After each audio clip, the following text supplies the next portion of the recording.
ციხე-გოჯი, ნოქალაქევი.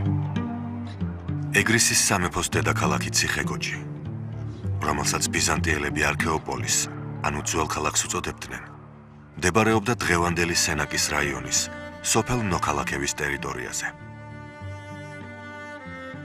ციხე-გოჯზე მატიანეთა ფურცლებიდან ძალიან ცოტა რამ ვიცით. მასზე პირველ ცნობას ვპოულობთ ლეონტი მროველთან. ეგრისი რელიეფით მკვეთრად განსხვავებული ტერიტორიებისგან შედგებოდა. იმ დროს დიდი ციხე-ქალაქებისა და ციხეების ასაგებად ირჩევდნენ შედარებით მშრალ მიდამოს. ამ მხრივ სანიმუშოა ეგრისის დედაქალაქისთვის შერჩეული ადგილი. ამ ადგილის უპირატესობა შეუმჩნევიათ ჯერ კიდევ კოლხეთის სამეფოს დროს. და აქ გაუმართავთ ერთადერთი თუ არა, ერთ-ერთი ცენტრი და იბერიის მეფის, ფარნავაზის მიერ ერისთავად დასმულ ქუჯის, ძველი წელთაღრიცხვის მესამე საუკუნის დასაწყისში, სწორედ აქ აუგია ციხე-გოჯი. ძველსა და ახალ წელთაღრიცხვათა მიჯნაზე კოლხეთის სამეფო სუსტდება, რასაც ციხე-გოჯის დამცრობაც მოჰყვა.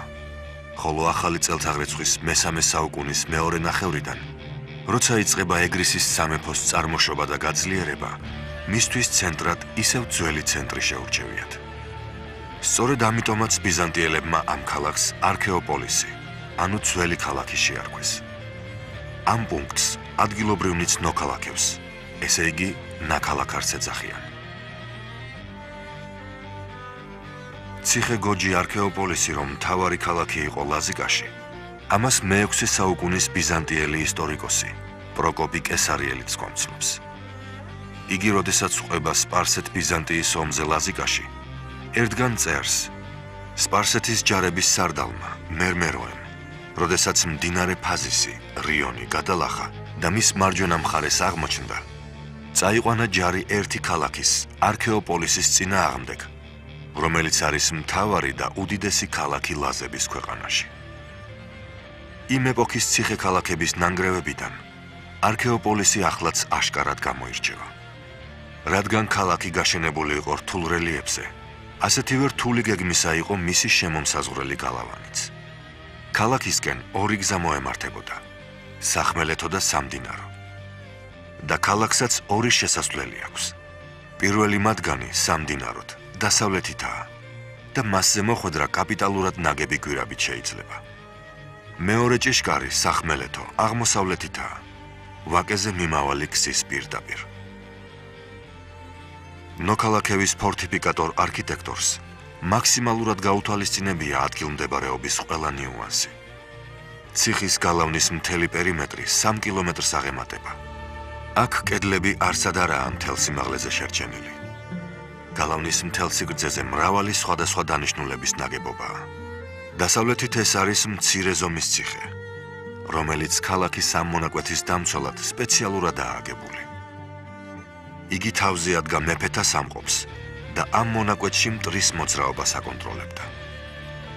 დროის გასვლასთან ერთად საჭირო გამხდარა ქალაქის გაფართოება და გამაგრებისათვის ახალი სისტემის შექმნა.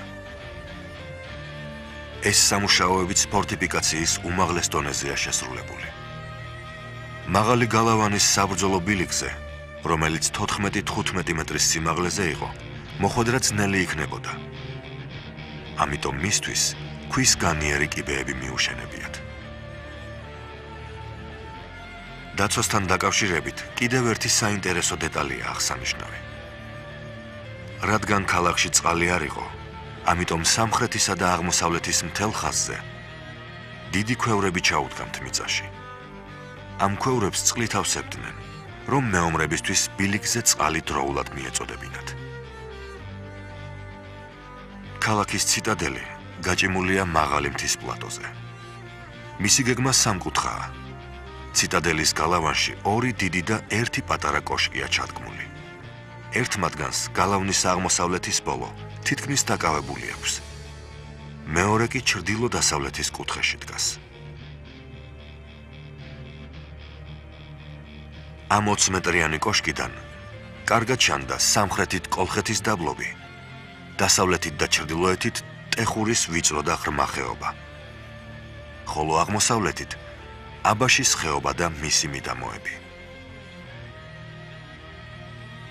ციხე-გოჯის დაცვის სისტემაზე ბოლოს უნდა ითქვას, რომ 300 თუ 400 წლის განმავლობაში, სანამ ეგრისის დედაქალაქი აქ იყო, მას მაღალი დონის ფორტიფიკატორი არ მოჰკლებია.